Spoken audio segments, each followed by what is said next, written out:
नमस्कार, मी प्रमिला झांबरे। तर आज मी ओल्या नारळाचा हलवा बनवणार आहे। त्यासाठी एक प्लेट ओला नारळ घेतलाय। एक नारळ फोडून मी चिरून घेतलेला आहे। गुळ जेवढा नारळ आहे तेवढा गुळ घेतलेला आहे। अर्धी वाटी मुगाची डाळ घेतलेली आहे। तर आपल्याला डाळ अगोदर भाजून घ्यायची आहे। ओल्या कपड्याने मी डाळ पुसून घेतलेली आहे।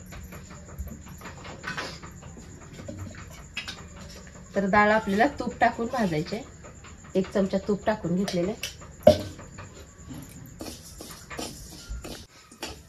तर बघा, ही डाळ आपल्याला छान अशी भाजून घ्यायची आहे। तिचा पिवळा कलर बदलला पाहिजे तोपर्यंत भाजायचे तुपामध्ये। तर बघा, डाळ लाल पूर्ण झालेली आहे। लाल होईपर्यंत मी तुपामध्ये भाजून घेतलेली आहे। आता ह्याला एका प्लेटमध्ये काढून घेते। मग डाळ मी तुपामध्ये भाजून थंड करून घेतली आहे। आपण आता ह्याला मिक्सरच्या भांड्यामध्ये बारीक करून घ्यायचे।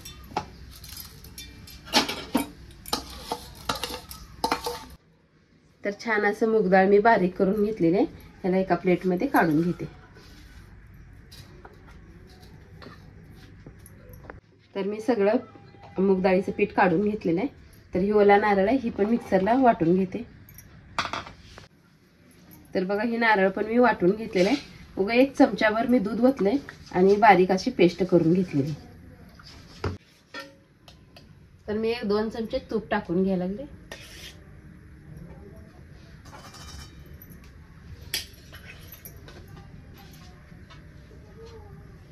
एक 2 चमचे मी रवा घेतलेला आहे। ती रवा पण यात टाकून घेतलाय। रवा आपल्याला छान असा लाल होऊ द्यायचा। तर बघा, रवा किती छान असा लाल झालेला आहे। तर ह्याच्यात मी आणखी 1 चमचा मोठा चमचा भरून तूप घालून घेतलंय।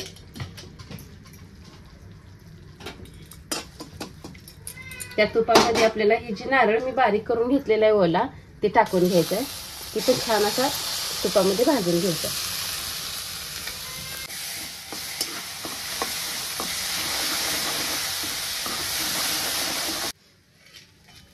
तर हे नारळ भाजलेलं आहे। आणखी थोडं मी ह्याला भाजून घेणार आहे। थोडंसं तूप कमी पडलेलं वाटतंय मला, तर मी 1-2 चमचे तूप आणखी टाकून घेते।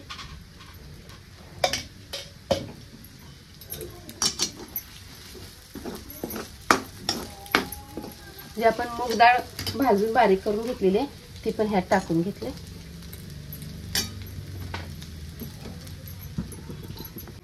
तर छान असं मिक्स करून घ्यायचं। छान असं तुपामध्ये भाजून झालेलं आहे। 1-2 चमचे मी दूध ओतून घेते ह्या मिक्सरच्या भांड्यामध्ये टाकून। ते पण छान असं आपल्याला मिक्स करून घ्यायचं। तर 1-2 चमचे दूध ओतलेलं मी, ते पण छान असं मिक्स झालेलं आहे। तर ते विलायची आणि जायफळ मी बारीक करून घेतलेली आहे, ते पण ह्यात टाकले। आणि जे गुळ घेतलेला आहे ते गुळ मी बारीक फोडून घेतलेला आहे, ते आता ह्यात टाकलेलं आहे। बारीक गॅस चालू आहे। आपल्याला गरम आहे तोपर्यंत त्यात मिक्स करून घ्यायचं। तर बघा, मऊ लुसलुशीत असा ओल्या नारळाचा आणि मूग डाळ घालून मी हलवा बनवलेला आहे। तर बघा, तुम्हीही अशा प्रकारे ओल्या नारळाचा हलवा करून बघा। तर किती छान आणि मऊसूत झालेला आहे। आणि माझा व्हिडिओ आवडला तर नक्कीच लाईक करा, सबस्क्राईब करा। फेसबुकवर बघत असाल तर फॉलो करा।